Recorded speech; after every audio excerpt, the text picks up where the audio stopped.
Bonsoir à toutes, bonsoir à tous. Merci de nous rejoindre pour ce nouveau Jeudi de l'Ordre.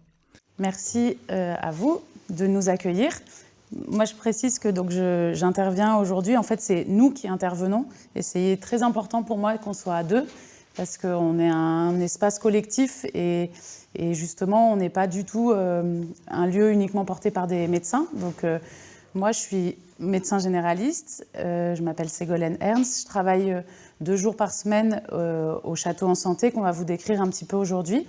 Et le reste du temps, je travaille 2 jours par semaine dans une association qui s'occupe des jeunes, qui s'appelle Image Santé. Et je laisse la parole à mon collègue pour se présenter.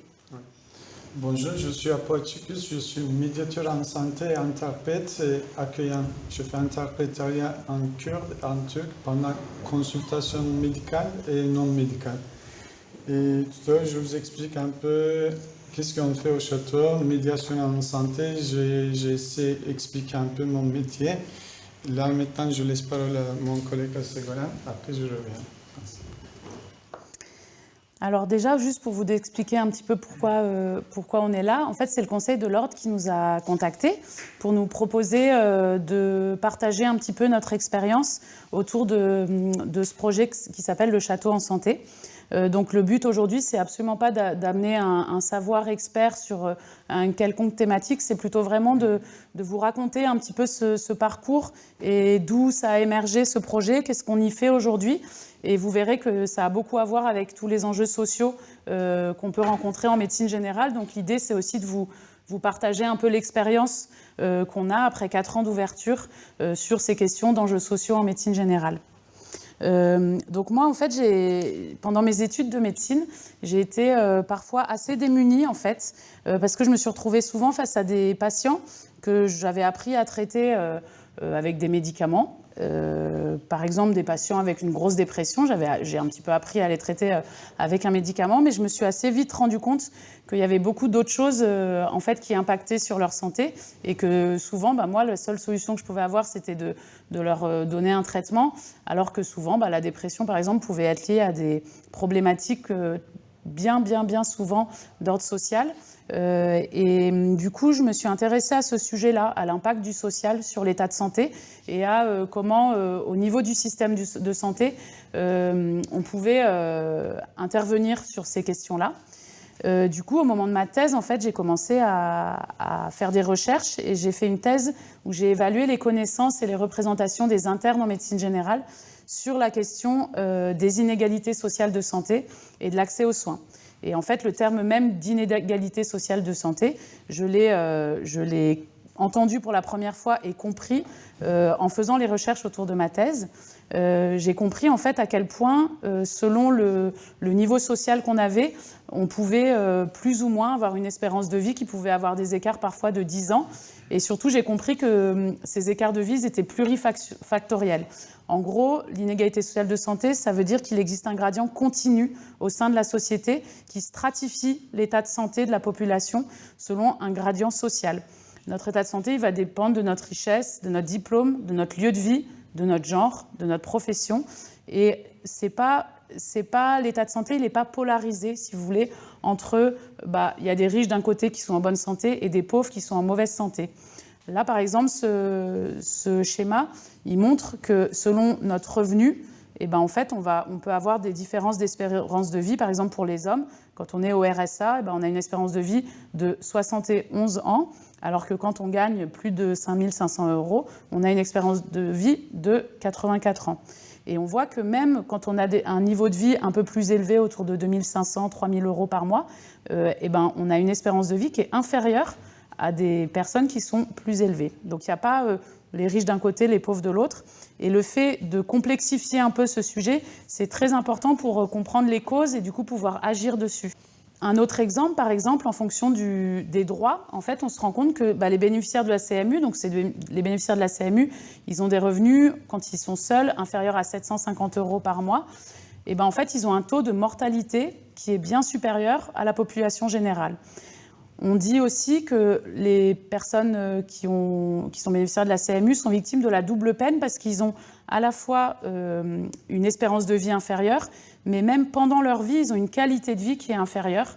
Donc pour la plupart, en fait, ils ont déjà des morbidités dès la retraite, ils ont déjà des pathologies parfois très invalidantes que n'ont pas des professions, des personnes qui gagneraient mieux leur vie. Face à ce besoin de comprendre un petit peu mieux les inégalités sociales de santé pour voir comment agir dessus, il y a le concept de déterminants sociaux de la santé qui nous a paru super intéressant, qui a émergé depuis les années 70. Et le but de l'étude des déterminants sociaux de la santé, c'est d'essayer de mieux comprendre comment et pourquoi il existe une telle différenciation sociale des problèmes de santé et d'envisager les origines de ce phénomène et les mécanismes qui le rendent possible. En fait, il faut des modèles qui intègrent la santé des individus dans leur environnement social. Et vous verrez pourquoi c'est très important par rapport à nous, notre projet, la question de l'environnement social.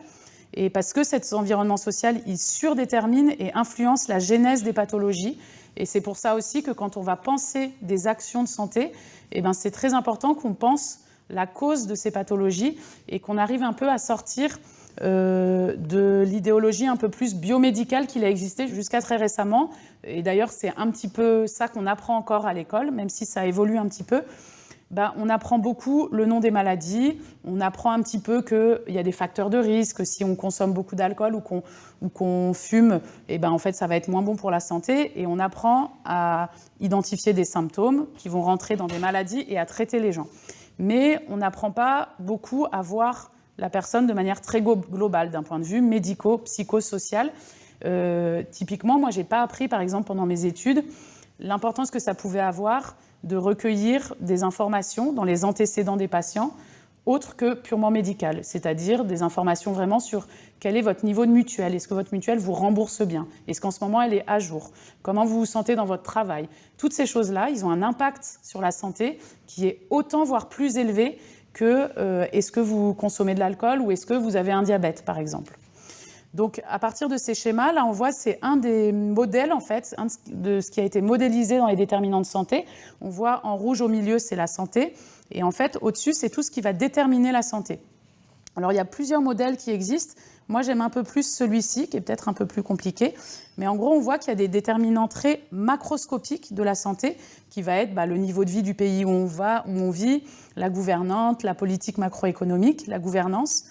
Il y a quelque chose d'un peu moins macro qui va être la classe sociale de la personne, le sexe, l'origine ethnique, l'éducation, l'emploi, les revenus. Et puis, dans les déterminants beaucoup plus microscopiques de la santé, il y a ce qui nous arrive dans notre vie, nos conditions matérielles de vie, les traumatismes qui peuvent nous arriver à nous personnellement. Et il y a les comportements qu'on va avoir dans la vie. Est-ce qu'on va avoir une vie très festive, beaucoup boire d'alcool ou beaucoup fumer? Mais on se rend compte quand même que ce genre de déterminants, en fait, c'est très secondaire par rapport à tous les autres déterminants qui existent.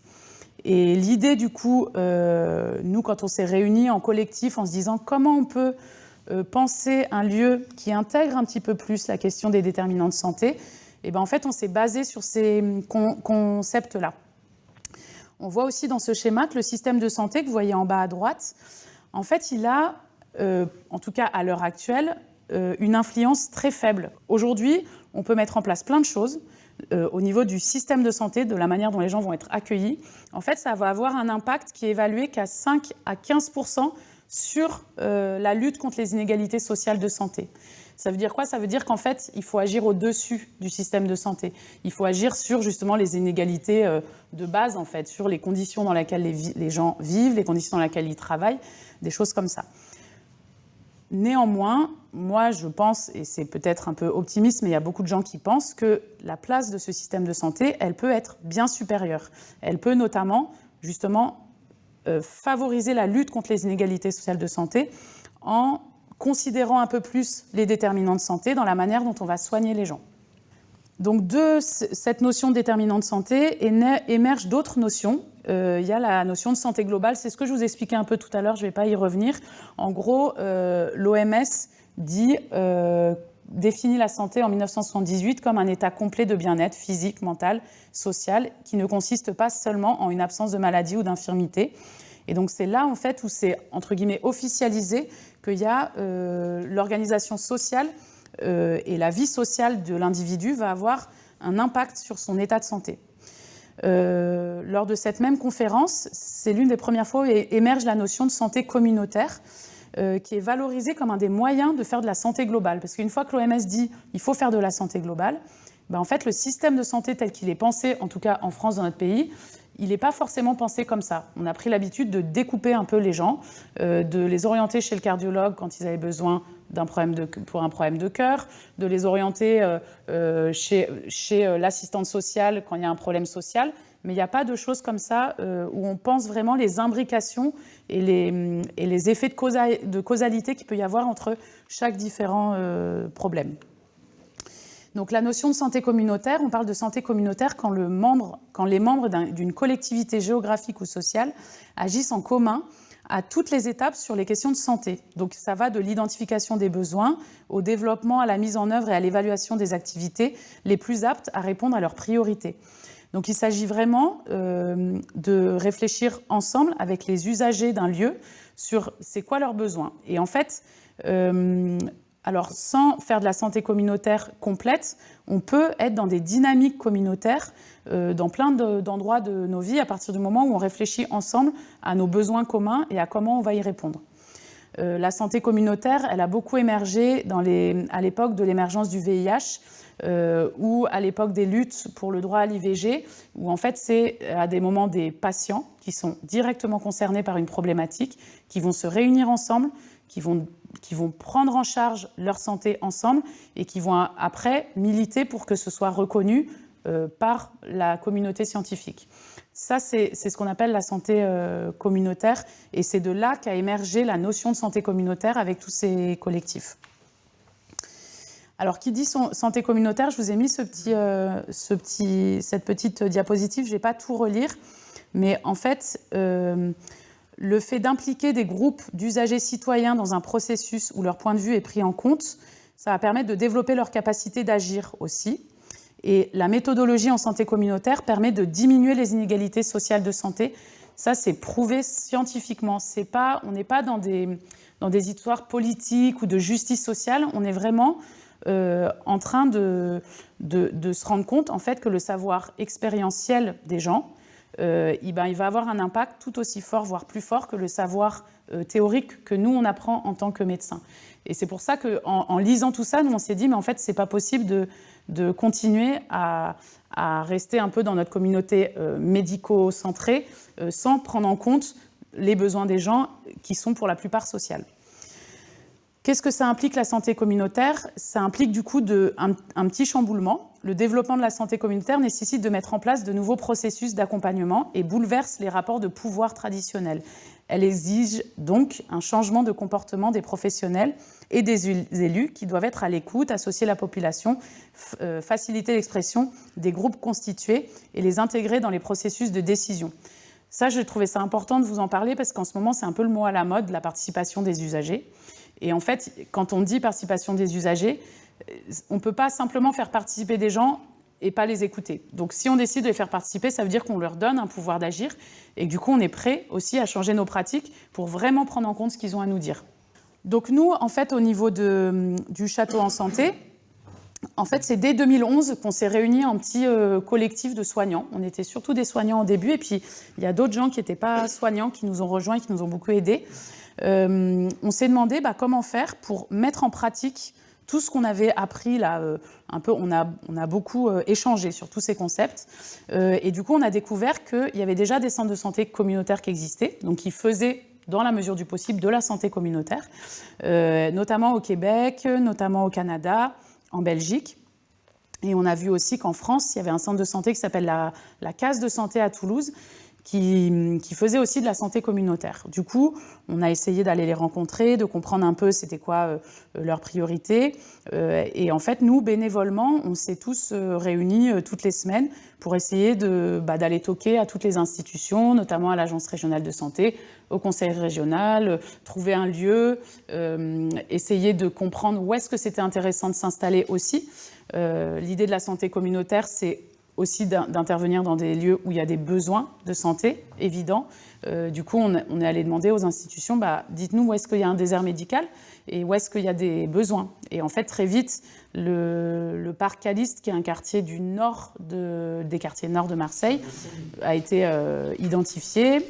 Il y avait un vrai désert médical, il y avait un niveau de précarité Maintenant, extrême. place à Ségolène Ernst nous, on s'est pour nous parler positionné des enjeux sociaux en ici. médecine générale et l'expérience du On a château fait en santé. ce qu'on appelle un diagnostic de situé santé dans la cité communautaire, Calysté c'est-à-dire à qu'on est allé Marseille. toquer Merci d'être venu dans ce des soir. lieux qui existaient déjà. L'idée, c'est pas de mobiliser des gens qui sont déjà débordés par leurs enfants, leurs difficultés, mais plutôt on a été dans les centres sociaux, rencontrer des groupes de femmes, d'autosupport de femmes, et leur demander c'est quoi vos besoins et qu'est-ce que vous attendez d'un lieu comme le nôtre si jamais on vient.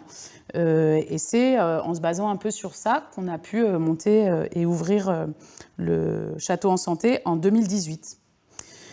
L'idée, du coup, c'était de correspondre un peu aux critères de santé communautaire, même si aujourd'hui, on ne peut pas vraiment revendiquer de faire de la santé communautaire, parce que, par exemple, on n'est pas du tout au quotidien en train de prendre des décisions avec les gens du territoire.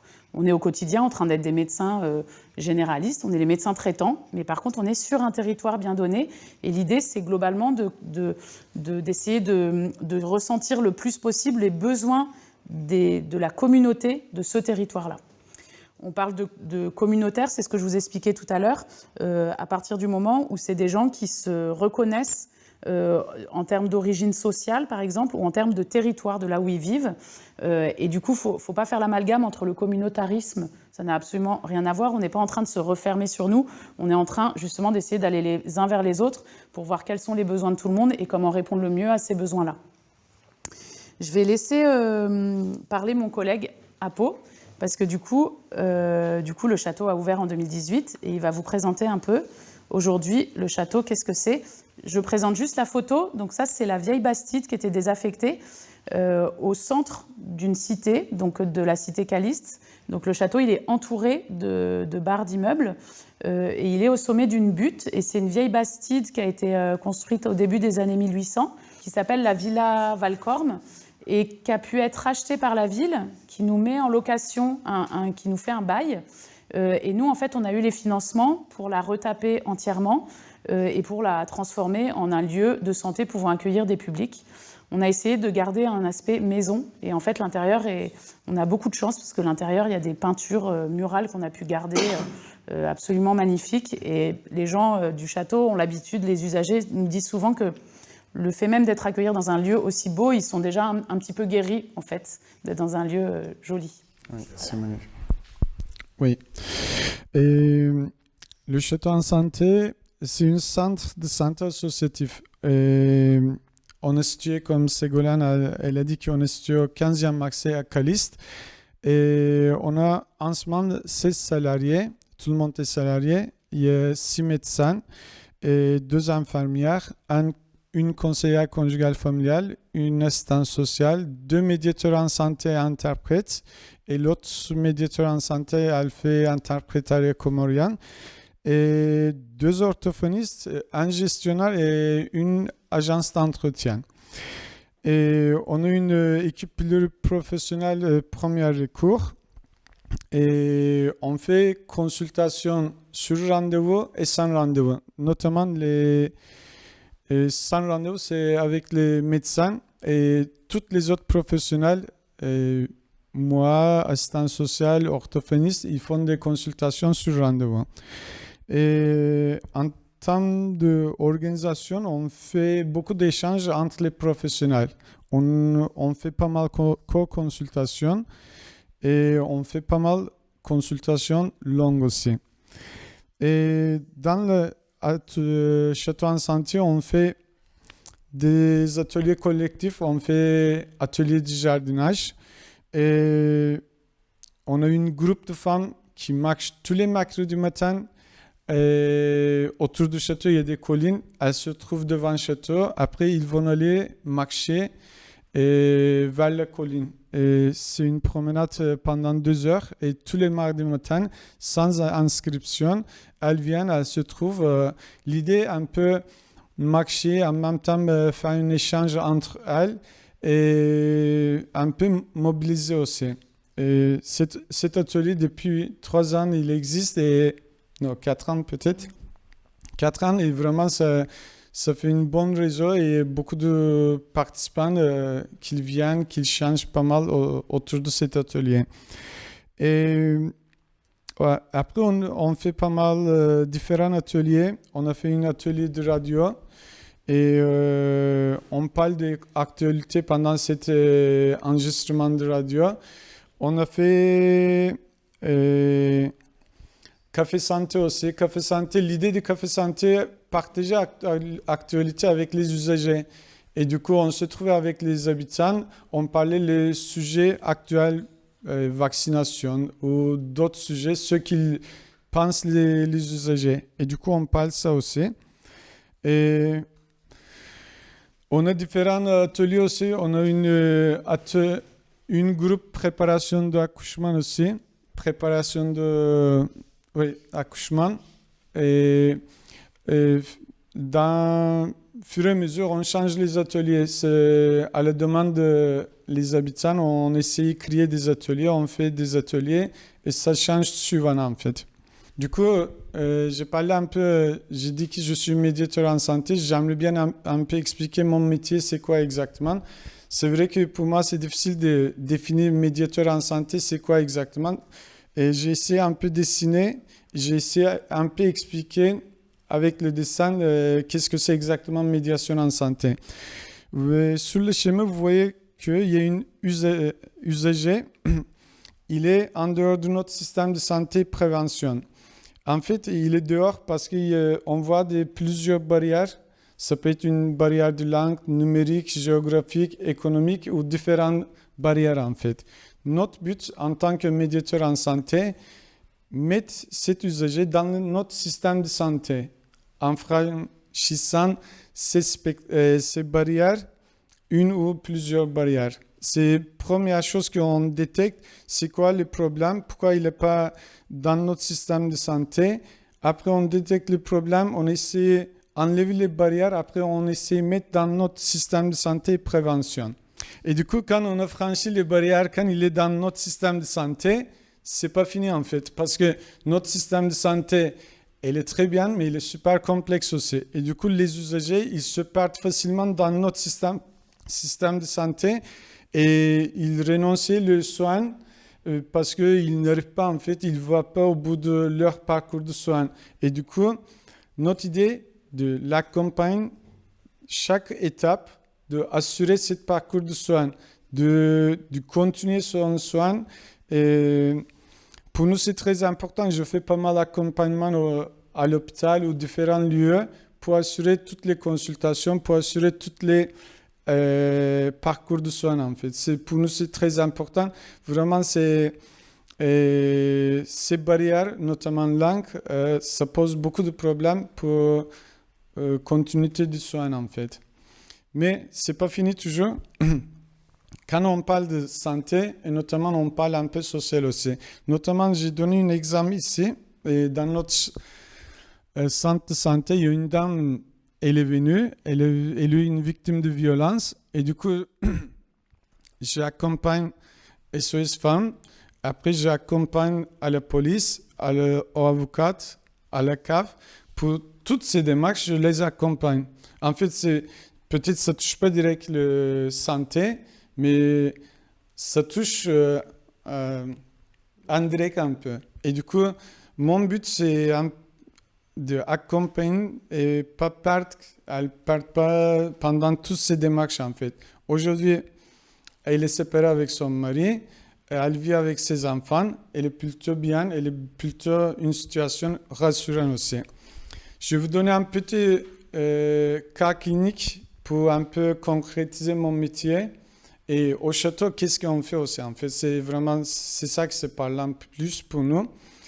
Et une fois, je me suis trouvé avec notre médecin pour faire une consultation. Madame, elle ne parle pas du tout français. Du coup, je suis entré dans la consultation. Premier mot qu'elle a dit, je vais mourir, je ne suis pas bien du tout. Et du coup, avec le médecin, on essayait de comprendre. Le médecin, il a posé plusieurs questions. Et du coup, on a fait notre consultation. Après, on a compris qu'elle n'est pas, elle n'a pas une doigt ouverte aussi. Donc, elle n'était pas dans le système de santé et prévention.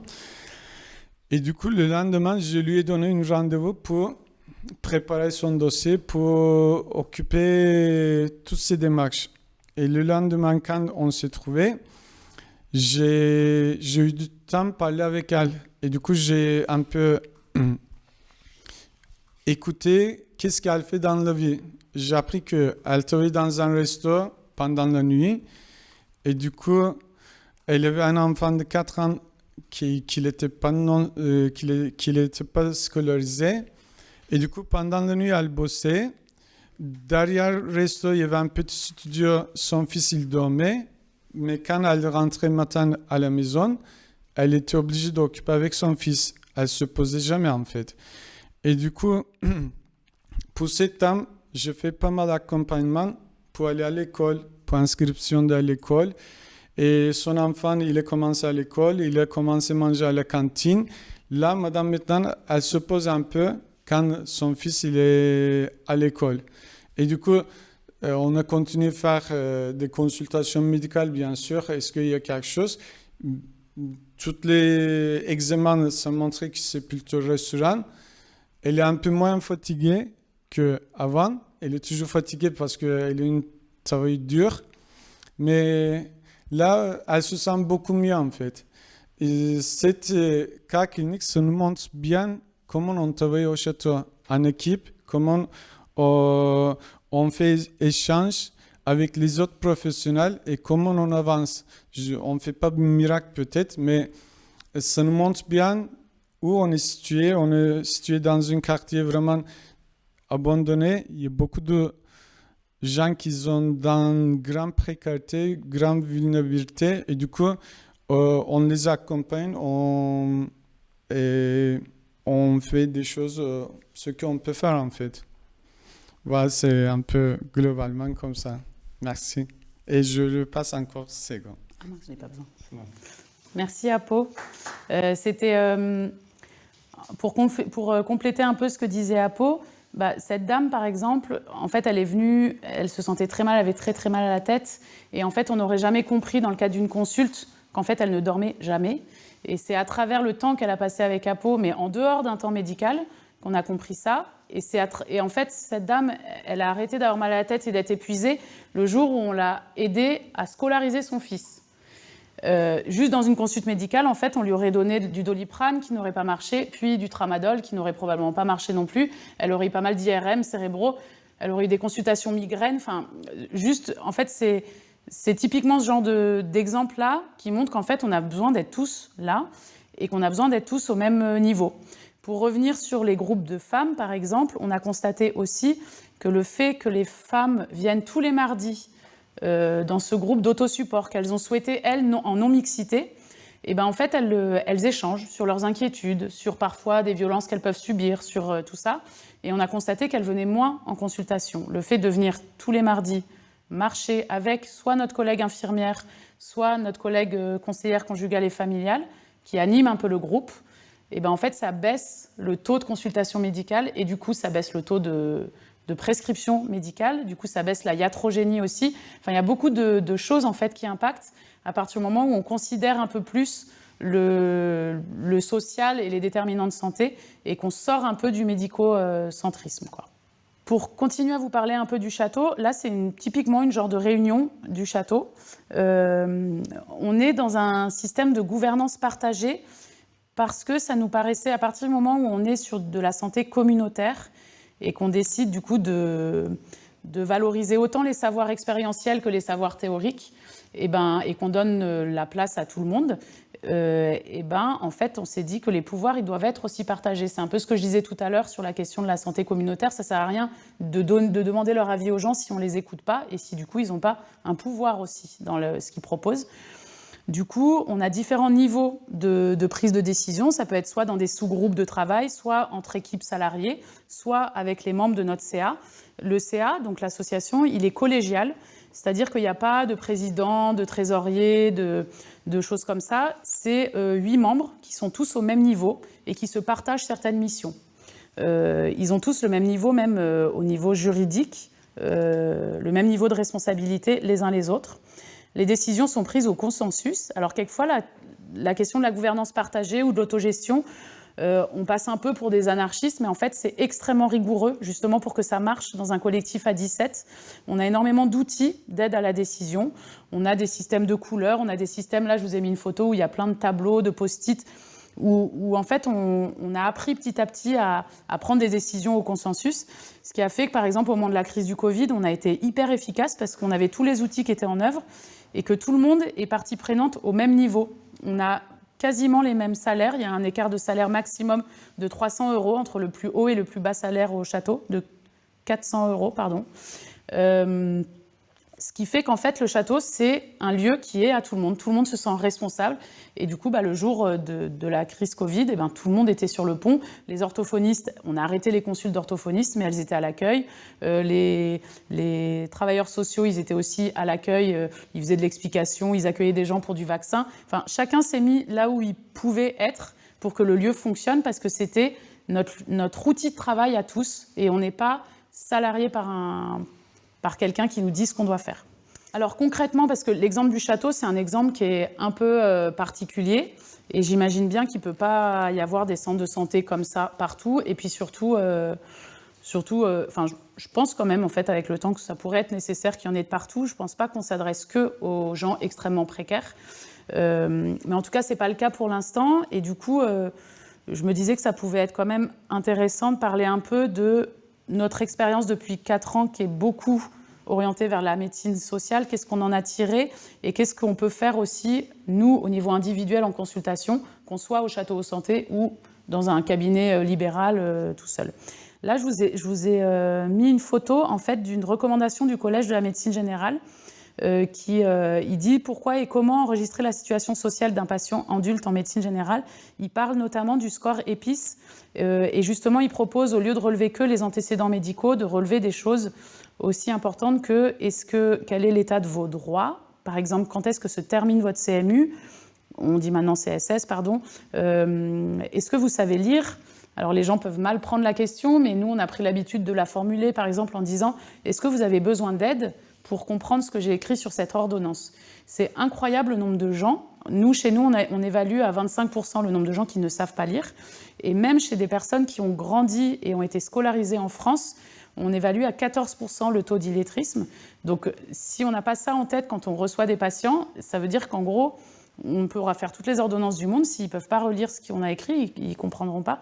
Donc, il peut y avoir des outils assez faciles à mettre en œuvre de type...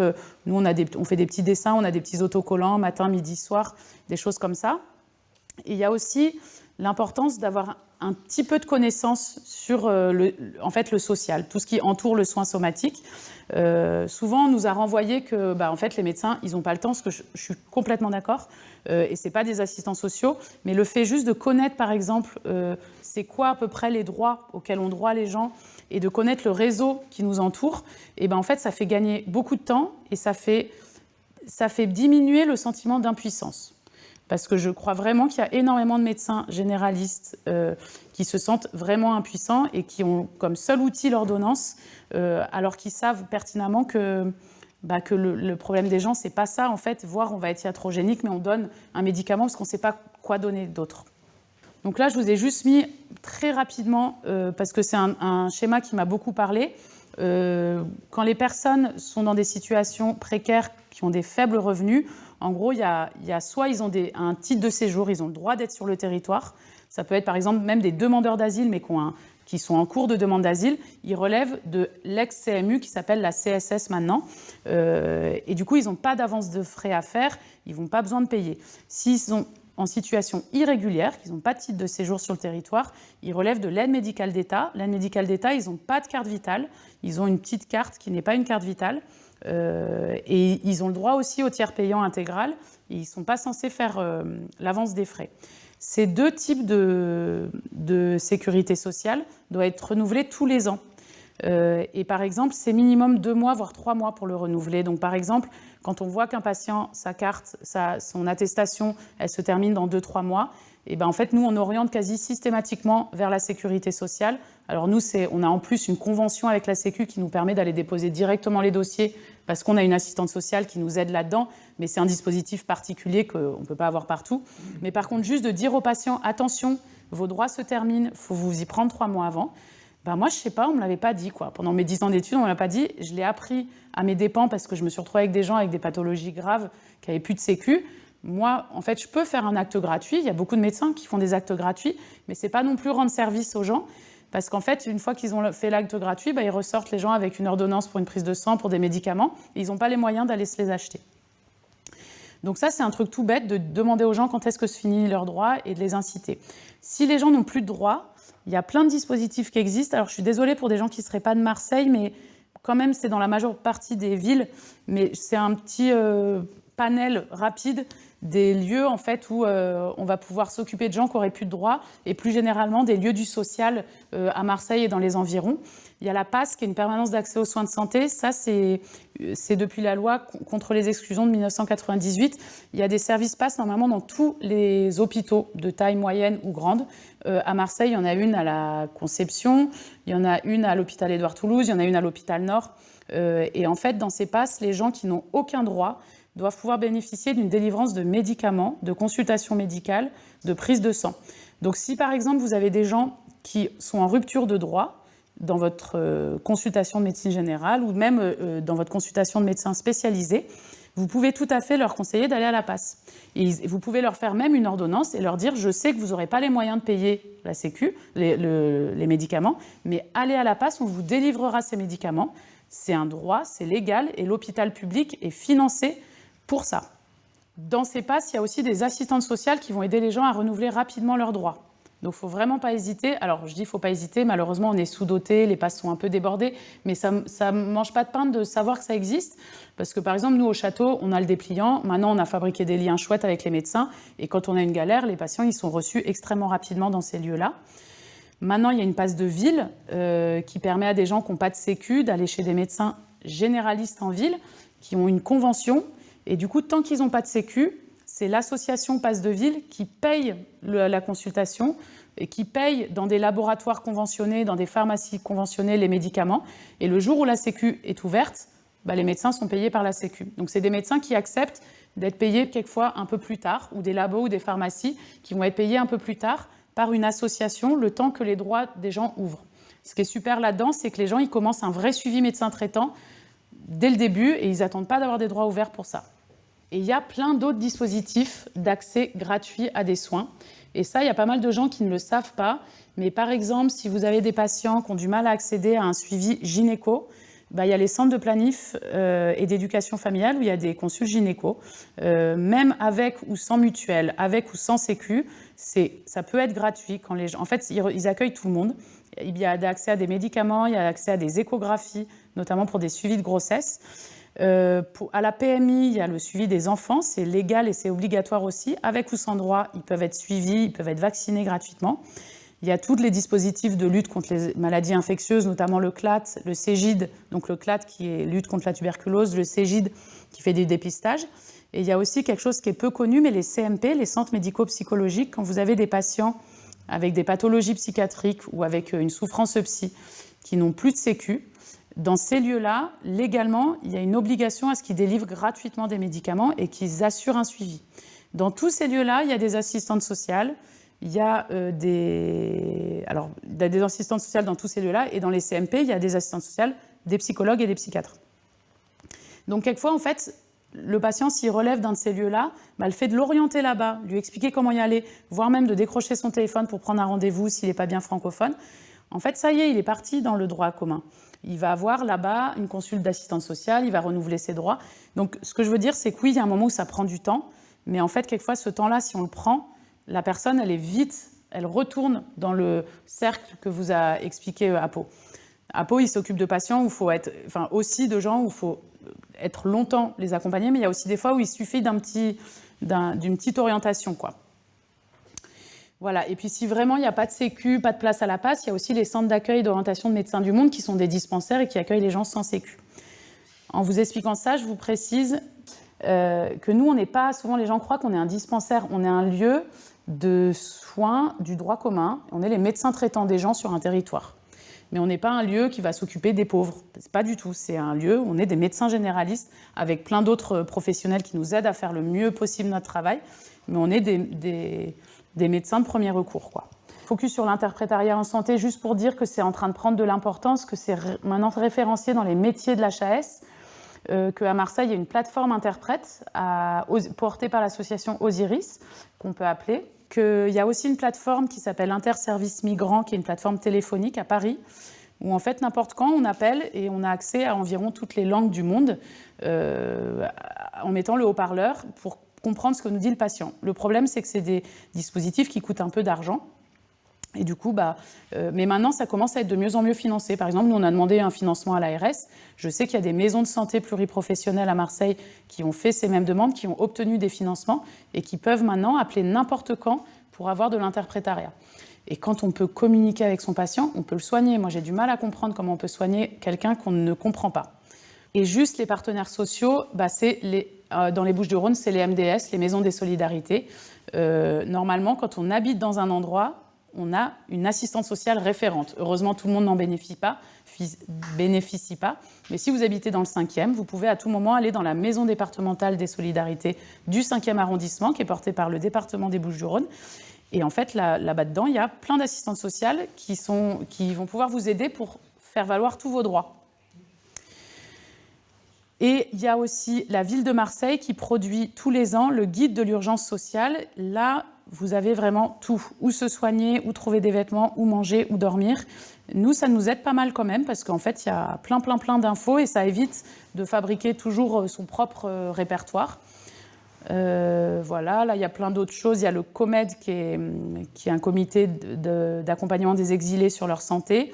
Et enfin, parce que c'est complètement national, les PTA, les plateformes territoriales d'appui, c'est des nouveaux dispositifs, nouveaux depuis 4-5 ans maintenant, qui existent normalement dans la France entière et qui sont là pour venir en appui aux professionnels de santé. Et du coup, typiquement sur des problématiques sociales, si on est en galère, qu'on se sent hyper isolé et qu'on ne sait plus quoi faire avec un patient, on peut les appeler parce que eux, leur rôle, c'est justement d'animer le réseau et de toujours vous donner une solution à vos problèmes, notamment sociaux, pour la prise en charge de patients. Je vous remercie de votre attention. Je suis désolée si j'étais un petit peu longue et n'hésitez pas à poser des questions.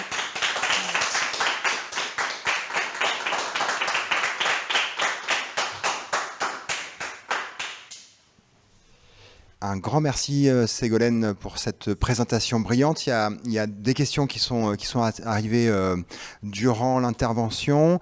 Vous avez répondu à certaines questions et notamment sur les moyens donnés aux médecins de ville que vous êtes également, mais organisés différemment pour pouvoir trouver des relais au sein des différentes structures. Vous l'avez évoqué, je ne reviens pas dessus.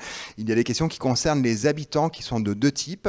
Première question, est-ce qu'il faut être résident de la cité pour être soigné au château? Et toujours par rapport aux patients, est-ce qu'une fois qu'ils sont venus, est-ce qu'ils vous aident, je dirais spontanément, c'est le sens de la question, viennent-ils spontanément proposer leur participation? Ça concerne les habitants. J'aurai encore 2 champs de questions à poser après, mais je vous laisse répondre déjà à ces 2 premières questions. Merci. Apo, est-ce que tu veux revenir avec moi pour répondre aux questions? Peut-être tu peux répondre sur le territoire d'intervention. Oui. En fait, on avait une forte augmentation de consultations médicales et pour nous, c'était un peu difficile d'assurer toutes les consultations. Et depuis presque 6 mois, on s'est dit qu'on reste dans notre quartier. Et du coup, c'est-à-dire Calyste, la Granière, la Solidarité et les Borélais. Et du coup, ceux qui n'habitent pas dans notre quartier, on ne fait pas suivi médical et social. Bien sûr, s'il y a des patients qui viennent des situations un peu pas trop bien, si on a des places, bien sûr qu'on le voit, mais on ne fait pas une suivi en fait. Parce que pour nous aussi, c'est super difficile. Une fois que les patients sont venus, est-ce qu'ils reviennent spontanément pour proposer leur participation? Alors là, je vais vous raconter comment on s'est planté au début, effectivement, parce qu'en fait, on a été financé pour du collectif, par l'ARS, pour faire des ateliers. Et puis en fait, nous, on a pensé à un moment que ce serait bien de faire un groupe sur ci, un groupe sur ça. Et en fait, quand ça vient de nous, ça ne marche pas. Donc en fait, on a dû mettre du temps. Et je pense aussi qu'il fallait qu'on fasse ce qu'on savait faire, c'est-à-dire faire notre métier de soignant, d'accueillant, de médiateur, de traducteur, pour que les gens ils voient qu'on était aussi là pour leur filer un coup de main quand ils avaient besoin. Et après, du coup, eux, ils viennent spontanément en proposant, par exemple, le groupe de marche. Ça a complètement émergé des habitants et c'est pour ça que ça marche aussi bien. Il y a souvent des fois où ils viennent, ils disent « Ah mais là, il faut absolument qu'on fasse un repas parce qu'il y a un événement important dans le quartier. Est-ce qu'on peut faire un repas tous ensemble dans la cuisine du château ?» Dans ces cas-là, en fait, ça marche.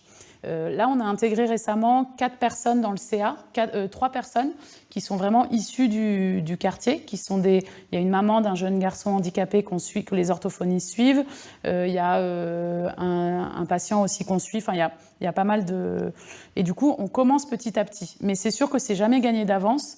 Et en fait, il faut aussi que nous, on ait la disponibilité d'esprit. C'est pour ça que je vous disais tout à l'heure, on ne peut pas se revendiquer centre de santé communautaire, en fait. On essaie d'être dans une dynamique toujours renouvelée de communautaire. On a pris un sacré coup avec le Covid parce que le collectif a été complètement arrêté d'un coup. Et là, on repart un petit peu doucement.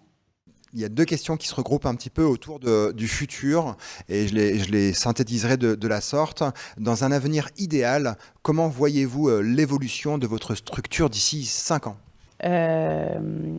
Alors, du coup, ça me donne l'occasion de parler un peu des 2 expérimentations dans lesquelles on est.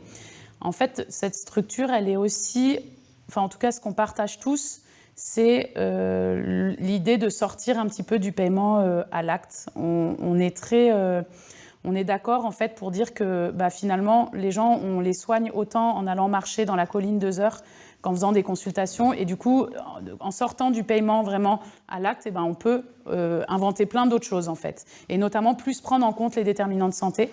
Et du coup, là, il y a une expérimentation en fait, qui nous propose, qui s'appelle PEPS, qui fait que maintenant, on ne passe plus la carte vitale, on est rémunéré au forfait. Et du coup, en fonction de la pathologie des gens, à partir du moment où ils s'inscrivent chez nous à l'année, en fait, on gagne de l'argent pour s'occuper d'eux pour l'année. Et on s'en fiche du nombre de fois où ils vont venir nous voir. Nous, qu'est-ce que ça nous permet ? Ça nous permet, au lieu de faire une consulte tous les 2 mois pour renouveler une ordonnance, de faire une consulte de 1 heure pour former la personne sur sa maladie, le diabète qu'on vient de diagnostiquer par exemple.